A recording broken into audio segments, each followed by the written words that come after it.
when we were deploying, I went on my HLTA. So it's halfway through your tour, or around halfway through your tour, you get 3 weeks off. And I was back in Newfoundland for my vacation. And Brian Collier was a engineer he died from an IED in Nakone.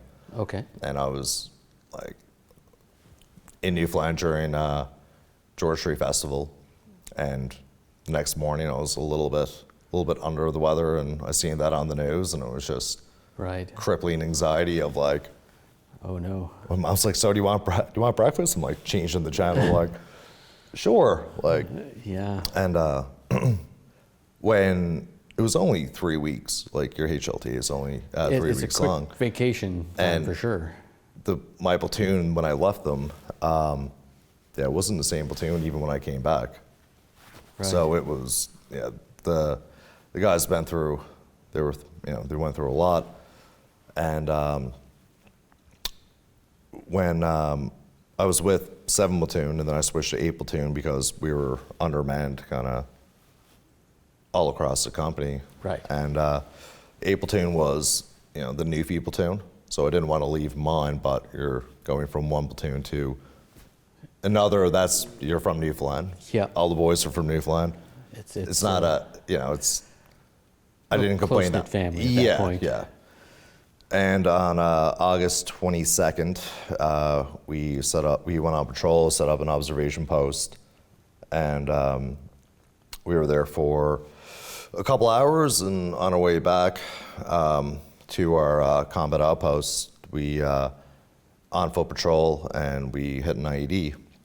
Okay. And I was second in the order of march. My fire team partner, Brian Pinkston, was first in the order of march, and he was, in the kill zone.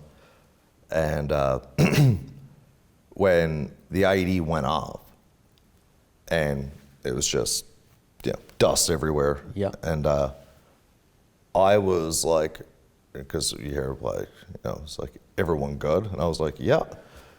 It wasn't at all. No. But that's almost an automatic response, right? Like, you may have taken something, but I'm good. I'm good to go. Yeah, there was a couple of, like, we were on like quick reaction forces, like earlier on the tour. Yeah. Where like, you see somebody who's shot 4 times, like, good to go. Like, no, dude, you're not. Like, sit down, for God's sakes, right? And but I was like, I think I'm fine. And I started walking, and blood started coming from, like, it took shrapnel through my ear, came out the back of my head, another piece went off my hand. My right lower leg was blown, like, took some heavy shrapnel.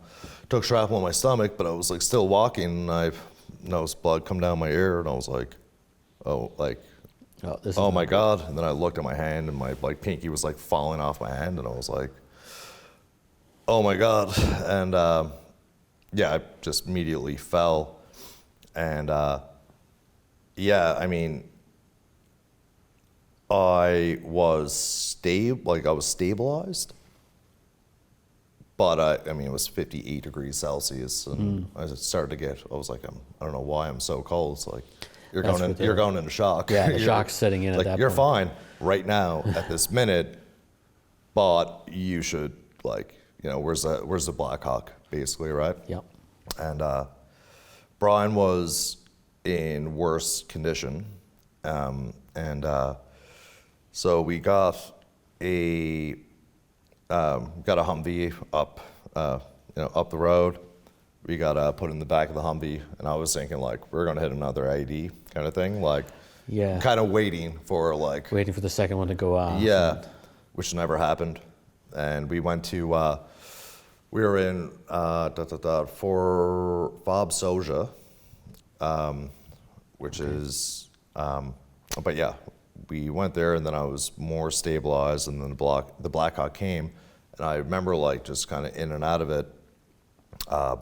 And Brian I was like holding his hand, and his eyes were like rolling the back of his head, and I was like, oh, okay, like, we kind of like, there was just a lot going on. Oh God, yeah. And flying back to Kandahar Airfield was like, they're going to get RPG'd, which never happened. And but all these scenarios quickly run into your head, it's kind of right? like anything could happen at this point. Yeah, because you're kind of like, this is not the place you want to be. And I mean, there was like Chinooks getting shot down left and right, like around that time also. And I had, when my leg was, when I took shrapnel in my leg, I mean, it was like, when it was tourniqueted up, I was like, well, my leg is gone, but you're not dead.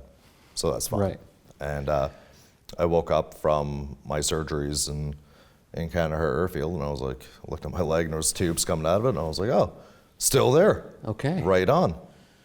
And my battalion commanding officer, John Fife, and Ambrose Benton, the regimental sergeant major at the time, they were in country visiting our company, and they visited me after my surgeries, and I was like, cool, so like, how much time do I have off? Like a week, 2 weeks? And they were looking at me like, dude, you're done.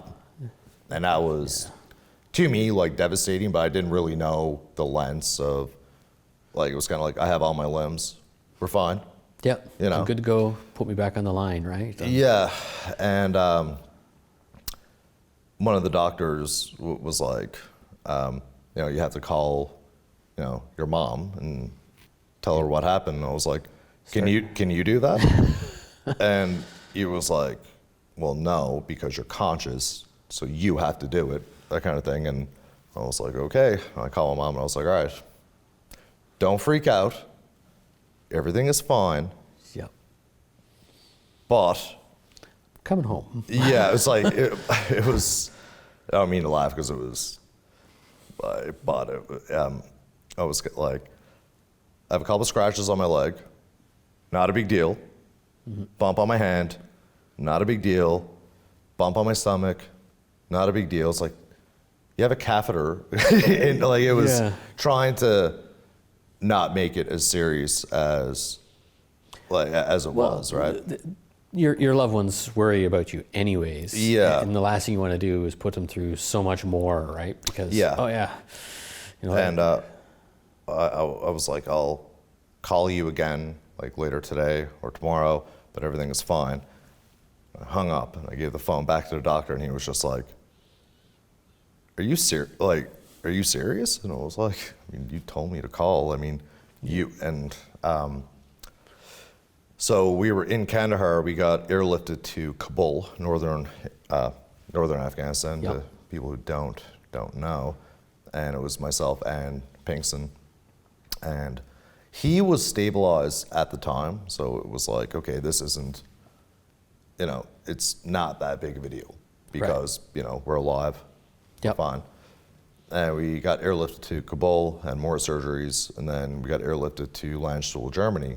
Right. And I was getting surgeries every second day, and I was doing better. And Brian was getting, like, I thought where he was stable, like he was going to pull through. And I was talking with people in the company while I was in Germany, like, yeah, like everything's fine. And so I think it was 5 days later, they're like, well, he has an infection. You have to, like, amputate his leg. I was like, okay. Okay. And he's a fellow Newfoundlander. I'm from Newfoundland. And I was like, I mean, well, I'll go back with him to Newfoundland and we'll help him rehab. My mission right now is I'm getting him home. Right. And we're just getting the hell out of here, right?